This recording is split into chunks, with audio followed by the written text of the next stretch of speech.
So I don't know if you guys have seen the video from Trigonometry where one of the main guys basically gets into a debate with a feminist, but it's going crazy viral right now, so I thought I would react to it. Hey, it's Christine Grace. Welcome back to my channel. Today is another reaction video. Like the video on your way in. Let's get straight into it. I think you can see the argument that I'm making. You don't agree with the argument I'm making, but you've made 4 points there, so I need to take them one by one. What was the first one? So the first, well, I don't remember the order in which I made them. I think the first one was that in the idea that the male-female binary is a Western concept is just not factually accurate. Okay, so stop there. Yeah. I'm talking about indigenous people who lived all over the world. Yeah. Until we had. So when you say the trouble with. I just can't believe that we actually live in a world where there are people that think that the male-female difference is a Western construct. It's an idea created by Western people in the 21st century. Saying it's not Western is colonization did bring a lot of more fixed ideas. So I'm from hold on a second. Sorry, no, I'm not going to let that pass. Are you saying people in the Duchy of Muscovy 2,000 years ago? No. But I only just started the sentence. So I said, for example, colonization did export a lot of very Christian, quote unquote Christian, not necessarily Christian ideals around the world. So my example was, I think it's hard to talk about the whole globe, but my example was in Australia. You may know Australian Aboriginals have the idea of brother boys and sister girls, and they are genderqueer people. But of course, when let's be honest, white Christian colonizers came and turned up. They said that's not a thing and you're not allowed to do that, and said that that's wrong, and there was a lot of shaming that's gone on. Now that obviously has infiltrated into the Aboriginal population now. There's still brother boys and there's still sister girls, but there's a lot of homophobia in the Aboriginal population that didn't exist before it was imposed. But you're not addressing my argument. My argument is not that there aren't indigenous communities where these practices exist. My argument is that that is by far and away a tiny minority of the global population of humans. I don't really understand how that matters, though, because it's still the archaic way people behave. If 99% of people do something and 0.1% of people do something different. Do you know why indigenous populations are so small, though? Isn't it? The point I'm trying to make to you is... Do you know why they're so small? Hold on a second. But do you know why they're so small? You're deflecting from the argument that I'm making. Not really. Yes, you are. The argument that I made to you is when you said this is a Western concept, I gave you examples.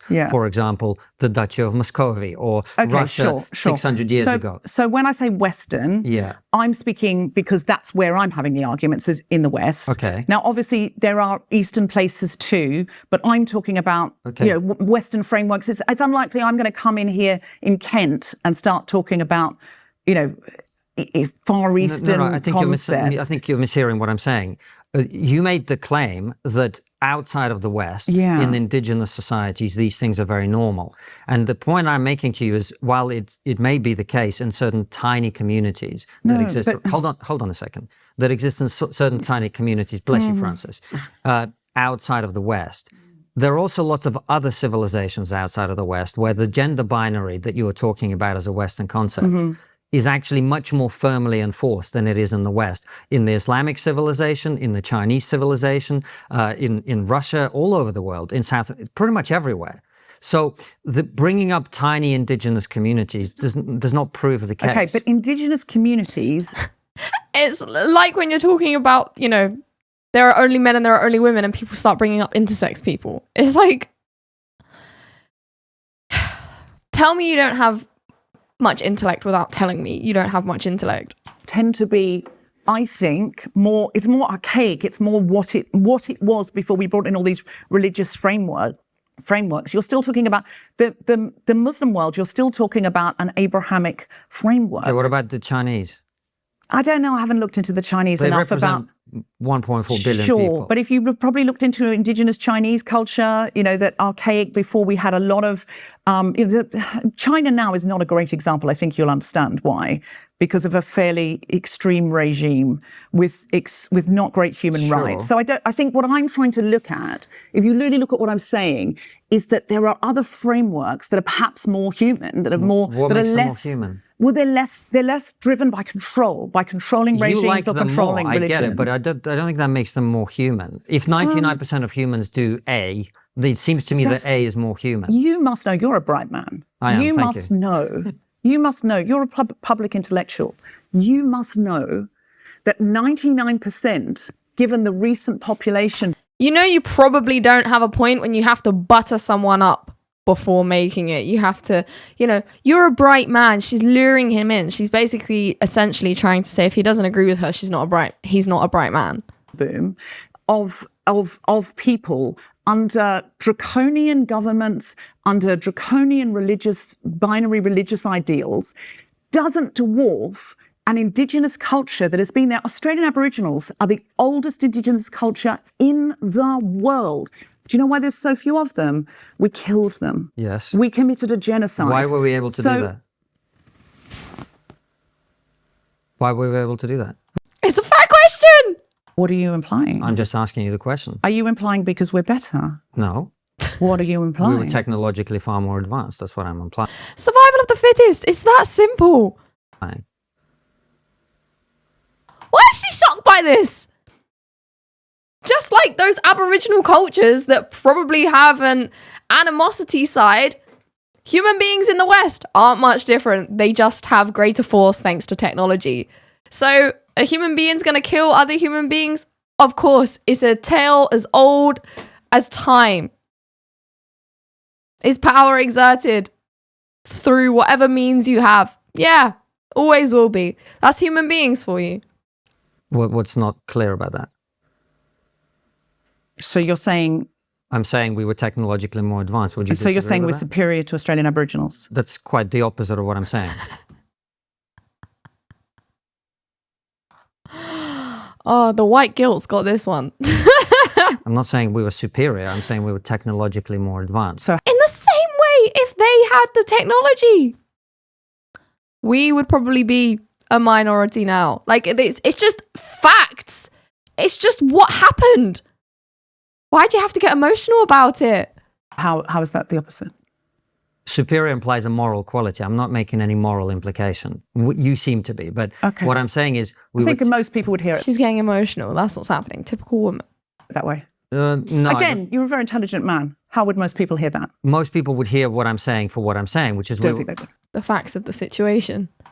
As somebody who my mother's South America, and I have Indigenous heritage. I don't see it that way. A lot of my grandmother's ancestors were wiped out by the conquistadors, whether it's by they came in, executed them, or it was disease brought in by conquistadors. Yeah. So I don't interpret it that way, if I'm being honest. So what's the point of this question then? The point of this question is because we came in with our better gendered binaries, and therefore we were able to kill them. This is going to work a lot better if you just hear the point I'm making instead of getting... I really cannot understand what it could possibly be other than we are better.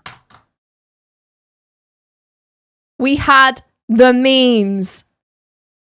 If they had the means, no doubt that's how the world would be. It's just a matter of fact. Well, let me explain it to you what it could possibly be. And what's it got to do with the gender binary? Your argument, we're just talking about the argument, and you seem to get quite heated about this, which is completely unnecessary. You think it's necessary? I'm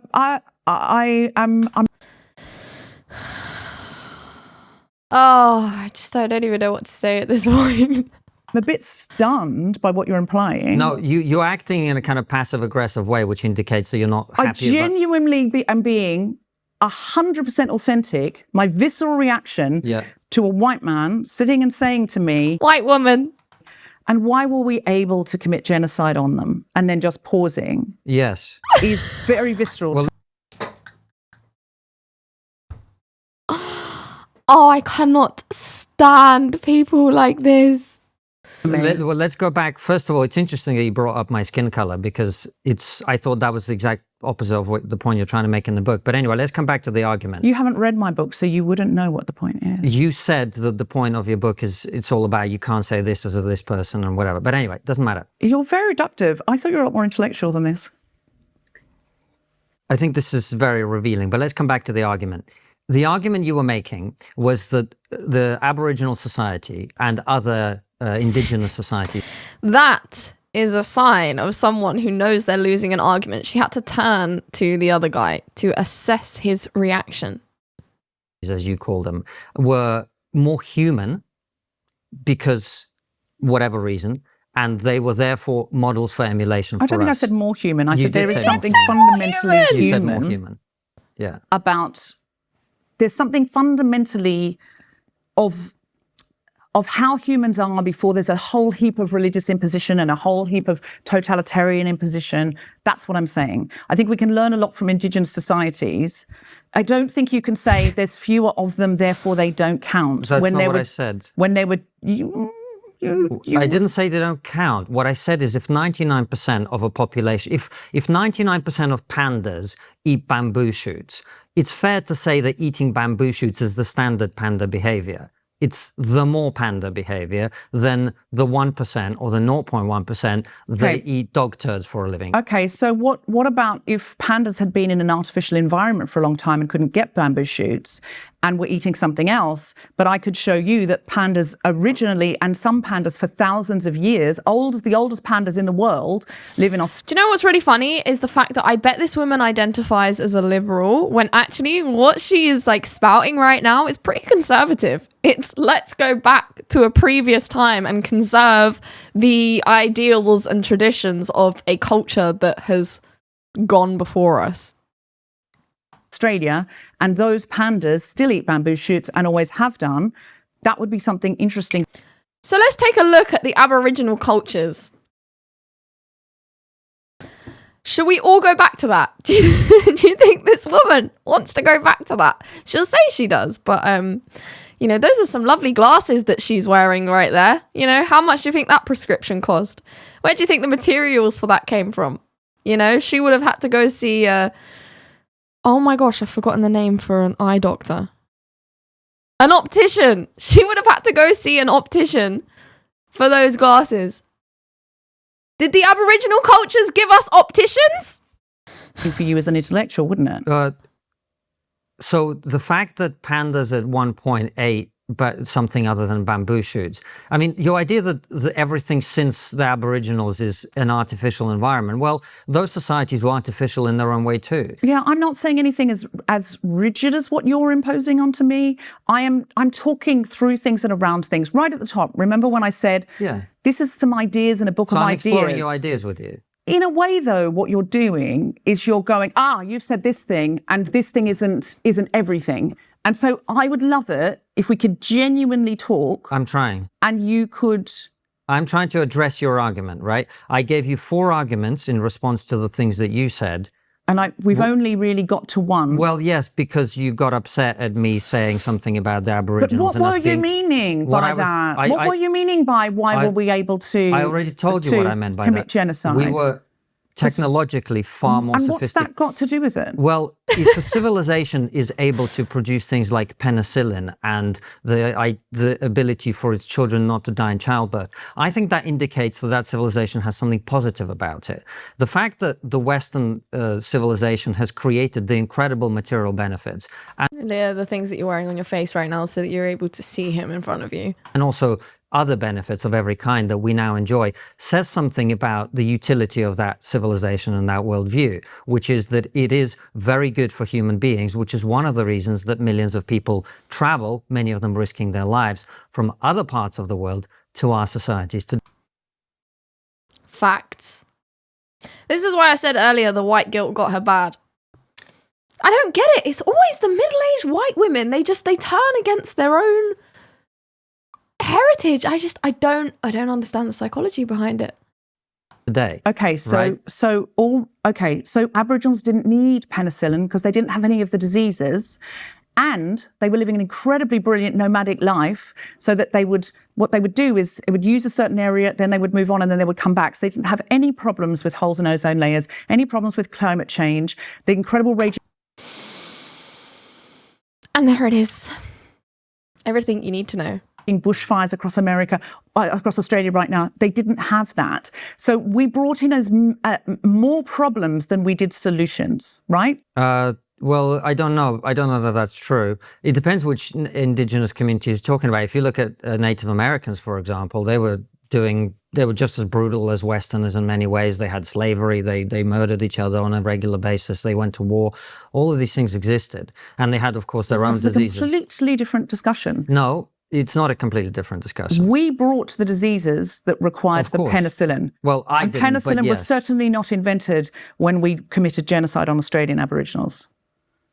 So I don't understand your point. My point is we were technologically far more sophisticated. So this celebration of indigenous cultures as these possessors of all things of value from which we should now take learnings and apply them to our society, and that's why we need to give 12-year-olds puberty blockers, is not a very strong argument, in my opinion. That's not anything like what I said, though, is it? Well, that was the argument that I brought up. I really thought you were going to be open to me. I'm extremely open to you, but you have to make a rational argument that persuades me. Okay, so I made lots of really interesting new arguments you'd never heard before. I have heard lots of those arguments before. You haven't.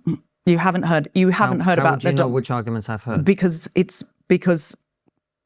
I live in this world, and the adoption argument is I'm the first one making it. I am. I don't know. That argument is not one I've ever heard, and it was interesting, but that wasn't the argument that I responded to. Mm-hmm. I remember I responded to your argument about native indigenous people having some kind of great wisdom that we should learn from. That was the argument we were talking about. But they do. Hold on a second. You believe that? I don't. do. That's fine. I don't. But look at if you go to Peru, it's the indigenous people who are looking after the Amazon and who are defending it from just huge swathes of it being destroyed. Sure. With all that they can. Yeah. I should actually take back what I said in that I don't think we have nothing to learn from them. But I think the implication that because they're indigenous, we should learn for everything. Yeah, but I am suggesting this is something we could learn. It is not. I'm saying it's not the only framework. The only framework isn't women, men. It's not the only framework. So I'm demonstrating to you through my research that there are other frameworks that you may be interested in examining in case there's something interesting I'm aware. there. Yes, So how is it that they woke up and felt like that, but nobody now in the 21st century is going to wake up and feel like that? It's impossible. It's impossible that we all fit into one of these boxes. And the same people who don't like trans people saying I'm a woman don't like the non-binary category, which is an attempt to say, hey, I don't feel like either of these categories. Go, no, you can't be that either. You have to be in the one box we put you in. I've never said that at all.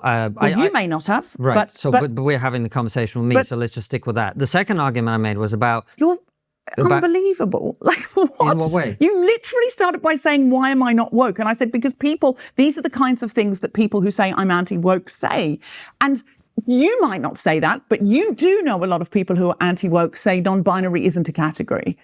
They do. Yes, definitely. So I am suggesting that it is not possible that indigenous cultures that have survived to this day, Aboriginals being the oldest in the whole of the history of the planet, have people within it who have a tradition of gender fluidity, but nobody feels gender fluid today, or nobody feels gender non-conforming today. Of course, some people feel gender non-conforming. What are they meant to do? Of course, and if you remember at the very beginning, I said that there is some confusion, I think, in our discussion here between people who don't fit into the stereotype of what... Is she making the argument that the they-thems that sit in Starbucks or whatever with the green hair are modern-day Aboriginals?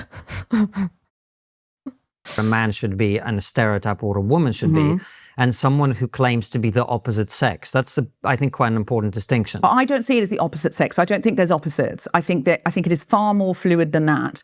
And I think... You don't think there's the opposite sex, so you don't think there's male and female? I just think it is more fluid than that, and I trust people when they tell me that is not how they feel inside. And much like the idea of an orphan... When a schizophrenic tells me that they believe they're a bumblebee, I believe them too. Doesn't mean they are one. Which again did not exist in the indigenous cultures I've researched. They're just...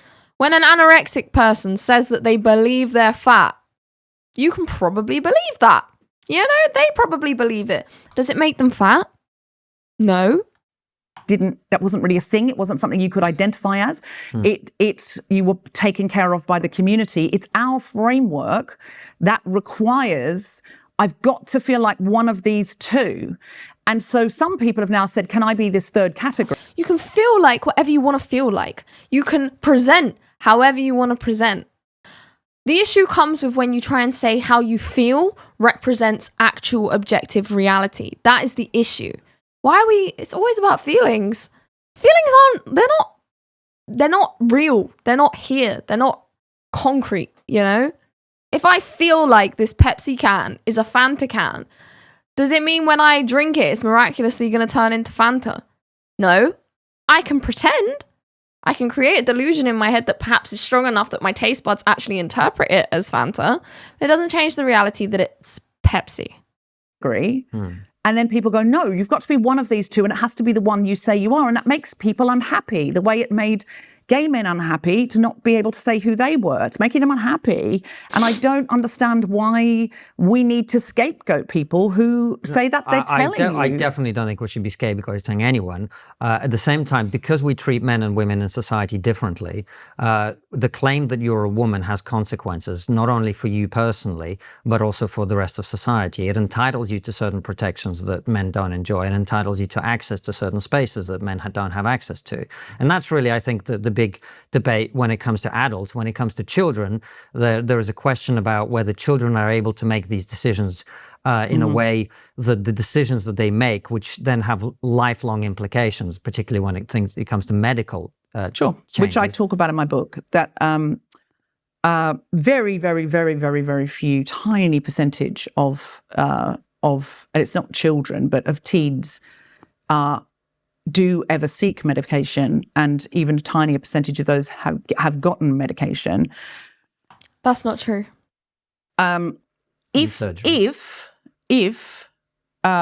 puberty blockers have been given incorrectly, have been pushed on anybody, which they have, then that is malpractice, and that should be stopped. That is malpractice. But it's a logical consequence of the claim that if somebody says that they feel a certain way, then they are that thing. It's not what doctors who prescribe them have said to me. They've said that they only give puberty blockers if that young person is absolutely adamant and on the cusp of, self-harm, and they just can't live any other way. I just can't believe that logic. I'm trying to compute that for a second. So when a terrorist holds a bunch of people hostage, has a bomb attached to them or whatever it may be, let's just imagine a terrorist situation. That terrorist, that indoctrinated individual, that radicalized individual really believes that what they're doing is the best course of action. They truly believe they're doing a good thing. They truly believe that they're going to go to heaven for this.